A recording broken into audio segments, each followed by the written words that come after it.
Hallo und herzlich willkommen zu diesem Video, in dem ich mal wieder etwas Lebenszeit gegen Wissen eintauschen möchte.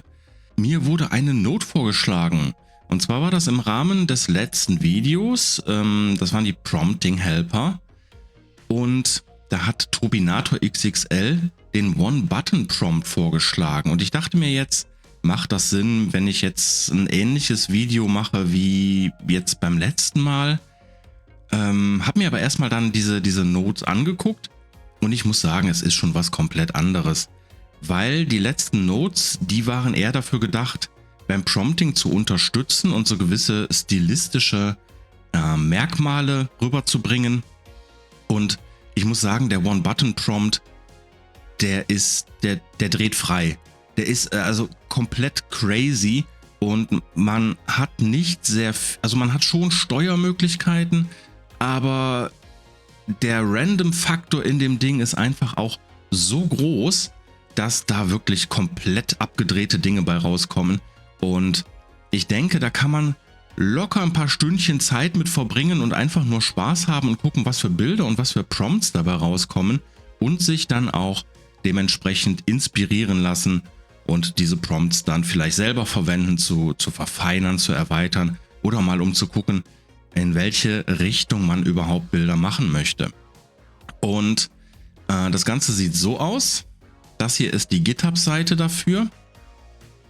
Die ist ziemlich, also er sagt hier, man kann Automatic 1111 und Comfy UI benutzen für dieses Plugin. Wir machen natürlich hier Comfy UI und das Problem ist, die meiste Dokumentation hier ist für Automatic 1111. Deswegen werden wir da jetzt einfach mal durchgehen. Aber im Prinzip ist es nicht schwer. Also das kann man easy machen. So, ich scrolle hier einmal durch. Hier seht ihr auch schon Beispiele. Ich meine, es sind richtig coole Bilder. Bei den Bildern muss man immer ein bisschen vorsichtig sein. Es sind natürlich immer Best Picks, ne? Keiner will als Werbung für seine Plugins oder für seine Models oder LoRa's natürlich schlechte Ergebnisse posten. Aber die sehen schon halt richtig gut aus. Aber es ist halt komplett randomized. So, zum Installieren würde ich euch an dieser Stelle wieder mal den Comfy UI Manager empfehlen. Da gibt es auch ein Video auf diesem Channel, könnt ihr gerne mal reinschauen.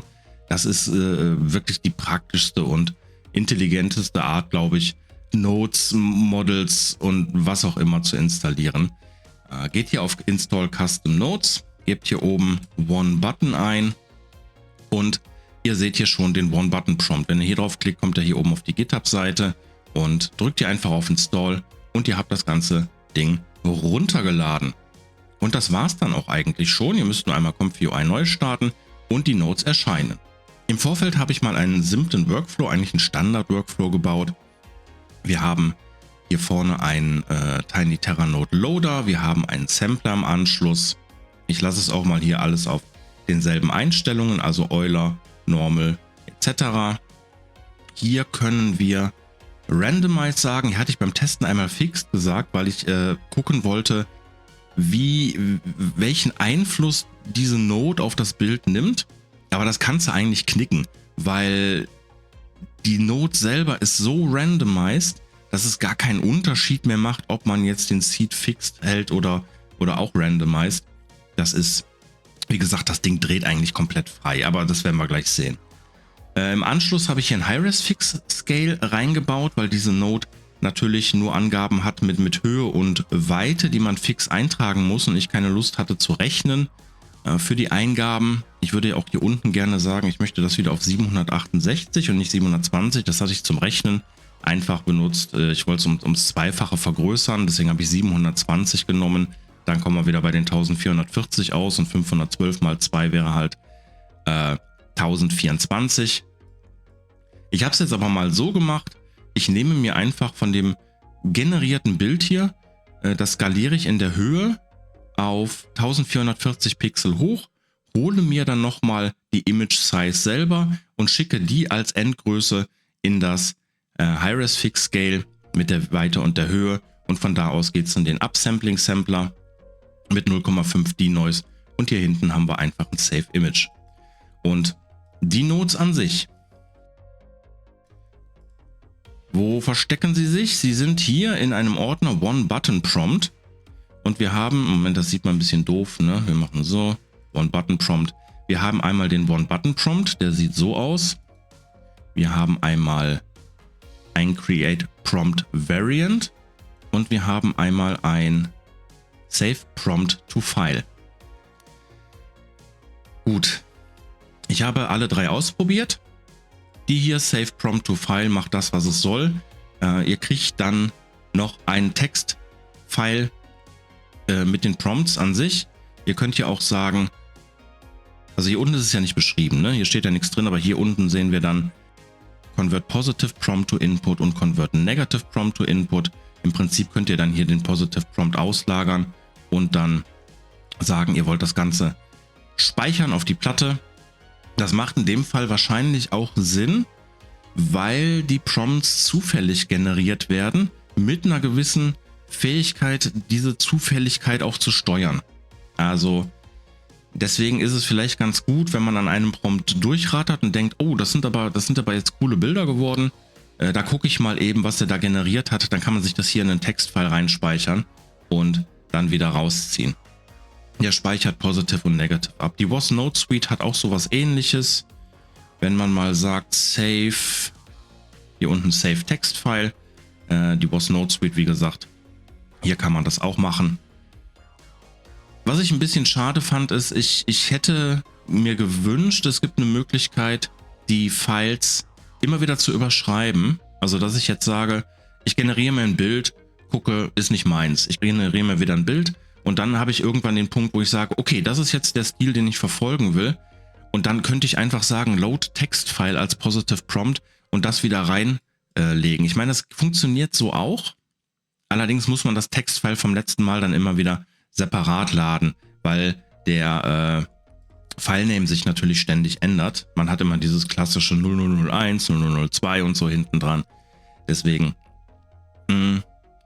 ist ein bisschen, na, schade nicht, es geht, aber es wäre halt praktisch, wenn man jetzt immer wieder sagen könnte, man möchte nur ein Prompt.txt speichern und auf der anderen Seite hat man dann die Möglichkeit, das Prompt.txt auch immer wieder fest zu laden und dadurch kriegt man dann halt immer den letzten Prompt wieder, den man generiert hat. Aber es funktioniert nicht, es ist Wunschgedanke. Und deswegen gehen wir mal weiter. So, wir machen jetzt erstmal, wir nehmen mal hier diese One-Button-Prompt-Node. Und wie ich schon sagte, die ist einfach absolut crazy. Wir gehen jetzt mal hier hin und sagen, in den Negatives, da möchte ich mich sehr bedeckt halten hier an der Stelle, weil, Moment, ich mache mal eben das Hirn frei, NSFW, so, weil hier ziemlich crazy Dinge rauskommen können und jedes Negative Embedding wird natürlich versuchen, das wieder glatt zu ziehen und in dem Fall wollen wir das eigentlich nicht. Deswegen werden wir jetzt mal hier das Positive auslagern, die Node hieran verbinden und dann schauen wir uns diese Node mal im Detail an. Als erstes haben wir hier oben den Insanity Level und wie ich das erkennen konnte, steuert diese Einstellung hier, das ist ein Text-Input, eigentlich von 1 bis 10, wie crazy der Prompt werden soll. Standardmäßig ist er auf 5, da könnt ihr gerne mit rumspielen, aber ja, je höher, umso verrückter wird es eigentlich, beziehungsweise umso mehr random Stuff packt er in dieses Prompt rein. Und da werden wir gleich auch noch mal ein bisschen gucken können, was da so alles bei rauskommt. Da schauen wir auf jeden Fall noch rein. Bei Artist, hier habt ihr tatsächlich nicht wirklich Artists, also schon, aber nur im Backend. Im Frontend hier nicht. Hier könnt ihr mehr oder weniger einen gewissen Stil auswählen, den ihr generieren wollt. Sowas wie Sci-Fi, Nature habe ich hier oben gesehen, Space, Street Art, Streetscape. Also da kann man schon sehr viel mitmachen. Gerade bei Street Art und so, Graffiti oder hier Gore-Bereich. Das geht schon sehr gut. Standardmäßig stehen die auf All. Ihr könnt die auch ausschalten, wenn ihr None verwendet. Das geht bei allen hier. Image Type. Da habt ihr auch noch verschiedene Auswahlmöglichkeiten. Concept Art, Digital Art, Painting, Portrait, Anime, Visual, Key, Photo, Fantasy Mode. da muss man einfach mit rumprobieren. Diese ganzen Kombinationen kann man natürlich im Vorfeld jetzt nicht testen und alle Varianten, vor allem weil er auch immer random Stuff noch mit dazu packt und so. Und das sind so unglaublich viele Kombinationen, die dieses Ding erzeugen kann. Und das werde ich gleich euch auch nochmal zeigen, wie das im Backend funktioniert. Image Mode Chance weiß ich ehrlich gesagt nicht, was es bedeutet. Auch da dann wahrscheinlich ein bisschen mit rumspielen. Ich vermute mal, wie stark ein oder welcher, keine Ahnung, Image Mode, was könnte das sein? 20, wir lassen es mal auf Default. Ich habe es mal hochgedreht und runtergedreht, konnte jetzt aber so auf die Schnelle irgendwie jetzt nicht irgendwie erkennen, auch mit diesem ganzen Random-Zeug im Hintergrund, was da jetzt überhaupt der ausschlaggebende Faktor ist an der Stelle. Bei Subject können wir natürlich auch wieder All nehmen. Wir können Object, Animal, Humanoid, Landscape oder Concept nehmen. Das Custom Subject ist tatsächlich eine Möglichkeit, noch eine gewisse Richtung des Prompts anzugeben. Also im Prinzip der Prompt, den ihr haben wollt, ne, wenn ihr jetzt Katzen haben wollt, gebt ihr hier Cat ein oder Dog und solche Geschichten. Oder längere Prompts, die werden dann mitverarbeitet in dieser ganzen Geschichte hier und mit einbezogen. Das funktioniert tatsächlich. Also wenn man Cat eingibt, kommen tatsächlich auch größtenteils Katzenbilder bei raus. Ihr könnt das Custom Subject hier auch auslagern natürlich. Passt auf, dass ihr nicht Convert Subject to Input macht, weil das dieser Auswahlbereich hier ist, sondern sagt Custom Subject to Input. Und dann könnt ihr hier auch, wie gehabt, einen beliebigen Prompt natürlich davor packen, wie zum Beispiel hier den Hupsa, hier, normalen Textprompt oder so. Das geht. Wo war ich? Ich war beim, achso, wir bauen das mal eben wieder zurück. So. Und Subject, Subtyped Objects. Hier könnt ihr noch auswählen, Generic Objects, Vehicle, Food, Building, Space, Flora. Es ist übrigens nicht so, dass diese Begriffe dann verwendet werden. Das zeige ich euch gleich. Also was dann wirklich im Hintergrund höchstwahrscheinlich passiert. Wir können sagen, Moment, das war Subject, Subtypes, Humanoids. Hier kann man auch gewisse Sachen auswählen. Based on First Name finde ich auch krass. Based on Job or Title. Fictional Characters, Celebrities, das funktioniert auch. Gender, alle Male, Female. Subject, Subtypes, Concepts. Das ist ein bisschen kompliziert. The X of Y Concept verstehe ich auch noch nicht so ganz. Lines from Poems ist einfach, dann werden Zeilen aus Gedichten in den Prompt mitverarbeitet. Oder Lines from Songs, dann werden Songtexte mit in den Prompt verarbeitet. Das ist einfach komplett crazy alles, wenn man mal so drüber nachdenkt. Emojis, ja, dann baut er Emojis in den Prompt ein. Das hatte ich, glaube ich, ganz am Anfang in einem der Videos mal gesagt, dass ich das auf jeden Fall mal ausprobieren möchte, wie Prompts auf Emojis reagieren. Hier kann man einfach sagen, klatsch mir welche rein. Und wir haben ein Randomized Seed an der Stelle. Das können wir natürlich wie gehabt auch auf Fix stellen und ein Seed eingeben. Aber das ist, glaube ich, nicht so der Sinn der Sache. Gut. Ja. Ich würde sagen, wir starten es mal. Ich habe übrigens hier hinten fürs Upscaling habe ich noch eine Add Detail LoRa hinzugefügt, damit die Bilder noch ein bisschen detailliert werden. Wir sehen aber hier im Preview schon sehr gut, was dabei rauskommen wird. Und ich denke, wir können einfach mal loslegen und starten. Wir lassen jetzt einfach mal alles hier auf All, geben ihm auch kein Custom Subject mit rein und wir drücken mal auf Start. Ich benutze hier übrigens das Ref Animated Model. So, und jetzt haben wir hier für den Einstieg ziemlich krasses Bild gekriegt. Während er da hinten upscaled, können wir mal eben kurz gucken, was er hier gemacht hat. Und zwar sehen wir das hier bei Got Prompt. Hier steht noch Adding something rare to the prompt.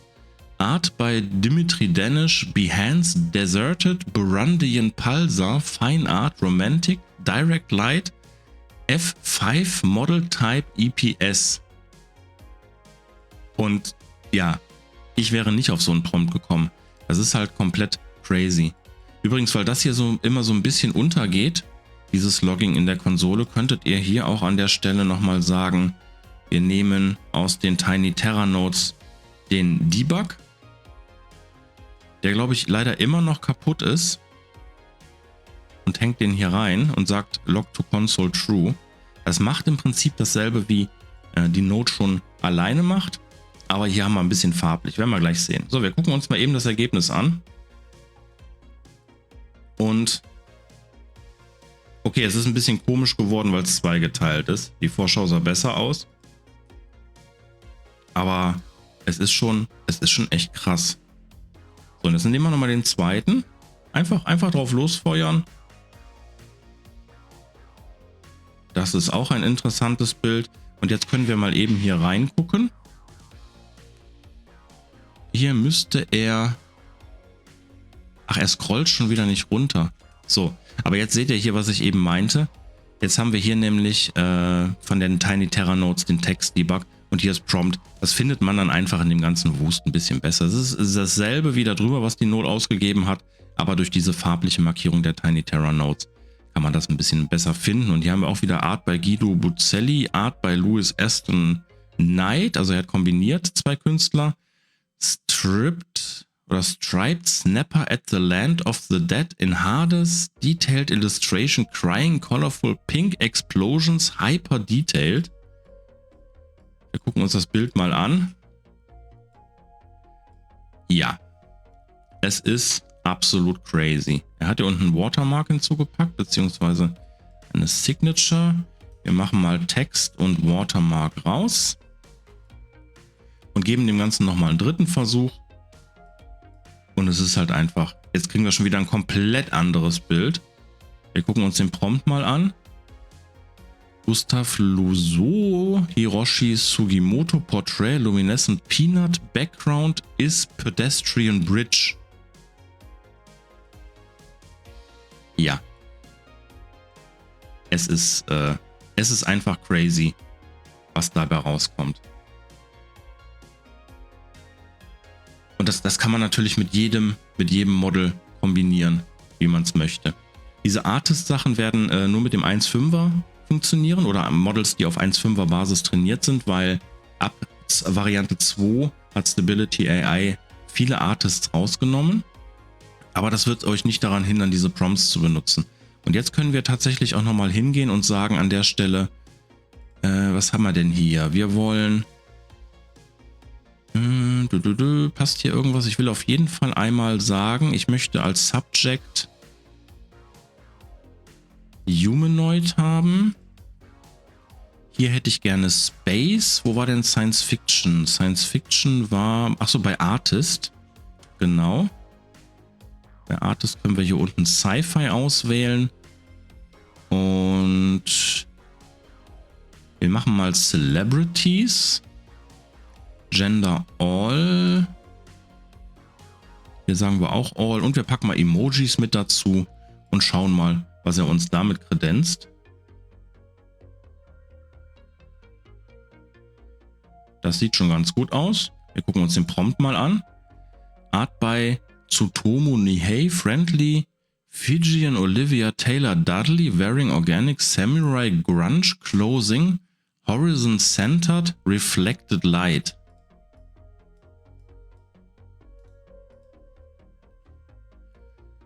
Ja, auch wieder irgendwie sehr, sehr cool geworden. Sehr, sehr cool. Was ich auch besonders cool finde gerade an dem Bild ist, hier unten scheint Wasser zu sein und hier hat er sogar die Reflections von hier oben mit eingebaut. Cool. So, einen würde ich gerne nochmal starten und dann gucken wir uns die andere Node an. Das sieht auch wieder ganz gut aus. Wir haben es jetzt natürlich auf Humanoid hier begrenzt. Wir können auch nochmal gleich sagen, wir möchten nochmal ein All haben.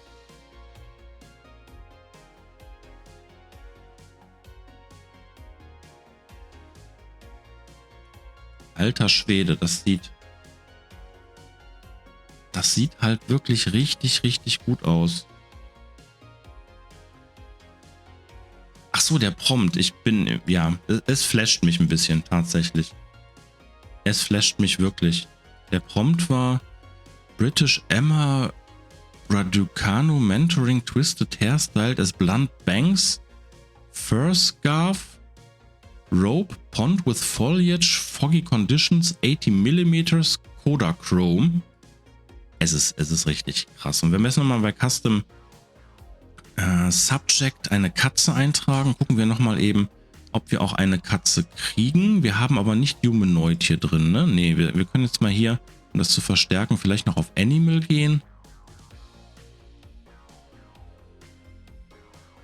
Was ist das? Extrem cute, aber Cat of Electricity, Stars in the Sky, 3 Colors, Art by bla bla bla, bla bla bla. Okay. Aber wie ihr seht, es sind einfach komplett random Bilder, die dabei rauskommen. Und nicht gerade hässliche. Wir können jetzt nochmal den Insanity Level einmal hochdrehen und starten das Ganze nochmal. Es ist auf jeden Fall ein komplett anderer Stil. Was haben wir denn jetzt hier? Wir sehen auch schon, der Prompt ist wesentlich länger geworden. Also, wenn man Insanity hochdreht, dann packt er noch mehr da rein. Summer Flowers at Blue Hour, Deep Focus, Simple Illustration, Disgusting, Neo-Dadaism Art, Moody Lighting, Chris Moore. Er packt hier sogar auch Weights noch mit rein, wie wir hier sehen können. Und da kommen halt wirklich, wirklich fantastische Bilder bei raus. Richtig, richtig gut. Und als Inspiration macht das schon eine Menge Sinn. So, wir gucken uns nochmal eben die Create Prompt Variant an. Auch hier können wir sagen, wir ziehen die mal eben raus und klatschen den da dran. Die funktioniert nämlich ein bisschen anders. Hier können wir nicht so viel auswählen. Wir können aber hier sagen zum Beispiel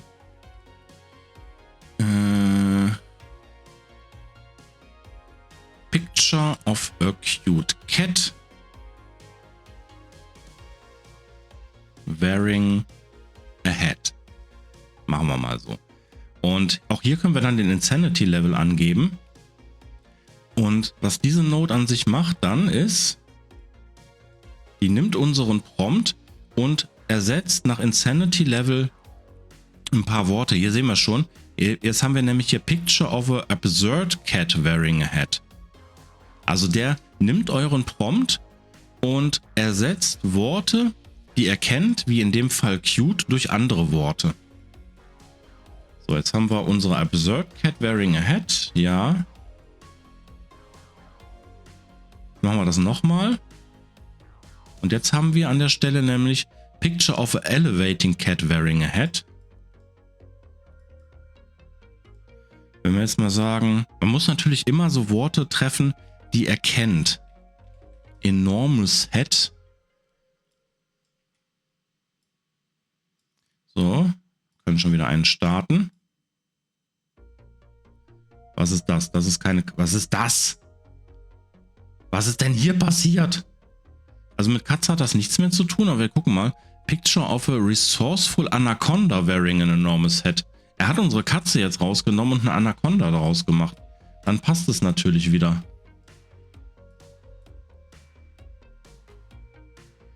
Und einen Versuch machen wir noch. Was hat er denn jetzt gemacht? Was ist das? Picture of a cute clam wearing an enormous hat. Also hier an der Stelle tauscht er einfach random Worte aus durch andere und dann, ja, good luck with your prompt, mehr oder weniger. Ich mache jetzt mal einen mit Insanity Level 10. Mal schauen, was dabei rauskommt. Na, gib mir nochmal einen anderen, bitte. Das... Picture of an inspired Bulldog wearing an enormous hat. Das ist nicht einfach eine Bulldogge, es ist eine inspirierte Bulldogge. Das ist ein wichtiges Detail. Aber ihr seht, die Sachen, die ihr damit rauskriegt, die sind einfach absolut crazy. Also jetzt für eure lokale Anwendung, ne? Klar würde wahrscheinlich irgendein Mensch auf der Welt mal drauf kommen, so einen Prompt zu generieren. Aber ich glaube, man kann nicht von jedem Menschen erwarten, dass seine Gedanken in so eine Richtung gehen. Deswegen finde ich das gar nicht mal verkehrt, so zum Inspirationen sammeln und auch einfach um zu sagen, gut, ich baller jetzt einfach mal hier so ein paar Random Prompts rein und gucke, was rauskommt und benutze dann die Ergebnisse, um vielleicht Bilder weiterzuentwickeln in die Richtung, die mir dadurch gefallen hat. Und man hat ja hier den Prompt auch und wie gesagt, man kann ihn sich auch auf die Festplatte speichern. Was ich im Vorfeld auch gemacht habe, ich habe mich gefragt, wie funktioniert das alles? Und da bin ich mal hingegangen und habe mir den Custom Note Folder angeguckt an der Stelle. Und das war auch gut so, weil wir gehen mal hier in ComfyUI Custom Notes und hier unten habt ihr dann den Ordner One Button Prompt. So, und dann guckt ihr da rein.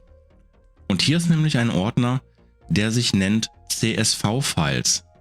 Und wenn ihr da mal reingeht, dann könnt ihr hier sehen, hier befinden sich die ganzen Listen, die diese Node Collection benutzt, um diese zufälligen Worte und sowas reinzunehmen. Wenn man jetzt zum Beispiel mal, was ist denn ein gutes Stichwort? Ich suche mal eben.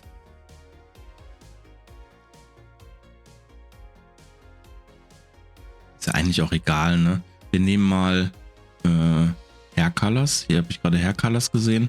Wir öffnen mal Hair Colors und hier sehen wir dann, das ist der Inhalt dieser CSV an der Stelle. Und diese Worte werden random eingebaut. Es gibt noch für alles Mögliche. Wir können hier sagen Flora. Hier sehen wir dann alle möglichen Varianten von Bäumen oder was grün ist und wächst. Es ist unglaublich viel an Stichworten, welches sich hier drin verbirgt. Brands. Hier haben wir auch noch wirklich Goblins, Gnomes, Trolls. Das sind Brands. Naja, aber hier Levi's, Rolex, die Avengers. Gut, das ist so gesehen, das sind schon Brands. Dolce & Gabbana. Also hier befinden sich die Sammlungen. Theoretisch könnte man jetzt natürlich denken, cool, dann kann ich da auch meine eigenen Begriffe eintragen. Ja, wait for it. Weil mit jedem Update werden die Dinger hier übrigens oder wahrscheinlich überschrieben. Das steht woanders in einem Textfile drin. Ich finde übrigens ganz besonders lustig hier unten das File mit dem Namen Vomit CSV.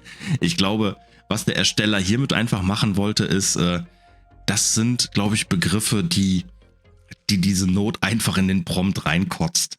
Also, keine Ahnung, anders kann ich es mir nicht erklären. Auf jeden Fall, hier befinden sich die Begriffe. Das kann man bestimmt gut verwenden zum Prompting, um mal zu gucken. Ich nehme mal an, er nimmt auch dann hier aus den Worten, also wenn ihr einen Prompt eingebt, wie zum Beispiel Cat, dann steht hier irgendwie wahrscheinlich unter Animals, steht dann hier Katze drin. Cat, da ist es schon. Und dann nimmt er wahrscheinlich das Wort Cat, sagt er, oh, das kenne ich. Und dann tausche ich das mal gegen irgendwas anderes hier in dieser Liste aus. Und es gibt hier an der Stelle, Moment, wo war es? Hier unten, User-Files. Also einen Ordner drüber, direkt wieder im Verzeichnis vom One-Button-Prompt findet ihr User-Files. Und hier könnt ihr tatsächlich eigene Begriffe noch ergänzen. Das Ganze an der Stelle hier ist aber, dass ihr ein bisschen auf die Naming Convention der Files achten müsst. Wenn ihr aber hier mal add-on CSV Files here.txt öffnet, dann kriegt ihr eine Anleitung. Und hier steht drin, wie ihr das machen müsst. Wenn ihr jetzt zum Beispiel, also ihr könnt hier auch LoRa's hinzufügen, Triggerwords von LoRa's. Weiß ich nicht, ob das in ComfyUI so praktisch ist, weil man müsste die LoRa's ja sowieso reinladen. Warum sollte ich dann random Triggerwords noch mit drauf packen? Kann ich mir gerade nicht so den Reim drauf machen. Was auf jeden Fall interessant ist hier dieses List-Name Add-on, also hier das, weil hier könntet ihr sagen, ihr möchtet, wenn wir jetzt mal wieder zurück in die CSV-Files gehen, ihr möchtet Animals erweitern, dann müsstet ihr in den anderen Ordner ein Animals-Add-on-File erstellen und da könnt ihr dann zusätzliche Tiere ergänzen. Oder halt für alles, was ihr hier haben wollt, Buildings, macht eine Datei mit dem Namen Buildings-Add-on und fügt dann, wie hier im Original Buildings, einfach Begriffe hinzu, die ihr noch mit da rein haben wollt. Und so funktioniert das. Hier muss ich hin. So. Replace, damit könnt ihr Begriffe ersetzen. Also wenn ihr jetzt Buildings-Replace nehmt, damit könnt ihr Dinge ersetzen. Ihr habt hier auch immer im User-Files-Ordner ein Beispiel. Hier müsste auch ein Replace-Beispiel bei. Ich gucke mal eben. Prefix, Suffix. Doch hier unten Replace. Also, ich sehe jetzt hier nichts, wo er was anhand von wie replacen kann. Weiß ich nicht, wie das technisch intern funktioniert. Will automatically replace the exist. Ach so. Okay. Lesen hilft. Wer lesen kann, ist klar im Vorteil. Ihr ersetzt dadurch die Liste. Also wenn ihr ein Buildings-Replace macht, dann nimmt er nicht mehr die Replace-Liste aus den CSV-Files-Ordner, sondern nur noch die aus eurem User-Files-Ordner. Und so geht das hier weiter. Ihr könnt hier auch eine Anti-Liste erstellen. Die Worte werden dann nicht mehr verwendet. Ne, wie zum Beispiel, wenn ihr Filmgrain in die Anti-List.csv schreibt, wird ihr das gar nicht mehr verwenden. Oder Cat auch. Aber warum sollte man keine Katze haben wollen? Das Internet kann niemals genug Katzenbilder haben. Das ist meine Meinung. Aber technisch gesehen funktioniert es so. Und hier oben steht nämlich auch irgendwie in this directory are used during the generation process. Hier, adding files here will not be overwritten during updating this extension. Also wenn ihr Änderungen im User-Files-Ordner vornehmt und dann Updates dieser Node Collection macht, dann werden die auf jeden Fall nicht überschrieben, sondern ihr habt ständig eure personalisierten Listen noch zur Hand. Ja, das ist ein verrückter Haufen an Prompting-Möglichkeiten. Wie gesagt, ich hatte echt ein bisschen Sorge, ob das Sinn macht, 2 Prompting-Helper-Videos nacheinander zu machen, aber das hier ist eigentlich, das ist kein Prompting-Helper-Video, das ist einfach, schmeiß mir mal irgendwas raus.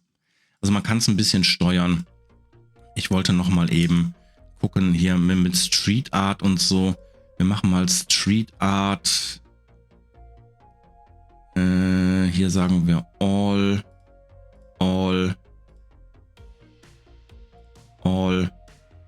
Custom Subject nehme ich raus.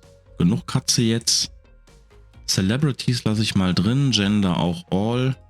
Concepts. Hier können wir mal sagen Lines from Songs. Das könnte ja zu Street Art passen. Emojis lassen wir auch mal drin. Image Type. Da hätte ich gerne Photography oder sowas. Gibt es das? Photo Fantasy Mode. Nehmen wir mal Photo Fantasy Mode. Und sagen einfach mal, gib ihm. Das ist Street Art. Weiß ich nicht. Es ist auf jeden Fall schon wieder ziemlich abgedreht. Was hat er uns denn generiert? Award-winning Photography can... Alter Schwede. Was zum... Schon abgedreht, oder? Extrem abgedreht, aber sehr, sehr cool. Sehr, sehr coole Node Collection. Vielen Dank für den Vorschlag. Es hat mich doch tatsächlich mehr überrascht, als ich anfangs dachte. Und das finde ich dann auch cool, dass wir uns gegenseitig immer mal so in den Kommentaren und sowas Hinweise und Tipps geben können und uns auf Dinge stoßen können, die wir selber noch nicht kannten. Macht auf jeden Fall Spaß und ich denke, man kann da doch schon mal die ein oder andere Stunde einfach nur damit verbringen, sich random Prompts generieren zu lassen. Coole Sache. Ich wünsche euch viel Spaß beim Experimentieren und Ausprobieren und hoffe, wir sehen uns im nächsten Video wieder. Bis dahin, macht es gut und tschüss!